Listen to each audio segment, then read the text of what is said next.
We're looking at Ephesians chapter 6, and we're reading through from verse 10 through to verse 12.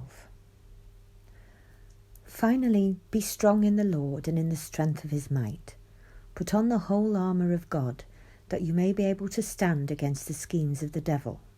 For we do not wrestle against flesh and blood, but against the rulers, against the authorities, against the cosmic powers over this present darkness, against the spiritual forces of evil in the heavenly places.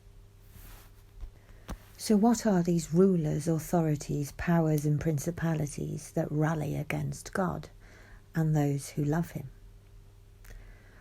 When the Most High divided the nations according to the number of the angels of God, then Jacob became his portion and Israel the lot of his inheritance. See Deuteronomy 32, verses 8 to 9. But to Christ it was said by the Father, I will give you the nations for your inheritance. Psalm 2:8, thus expelling those very angels from the authority and domination they had had among the nations, and so provoking them to wrath. So the kings of the earth stood up, and the princes met together against the Lord and against his Christ, the Anointed. Psalm 2:2.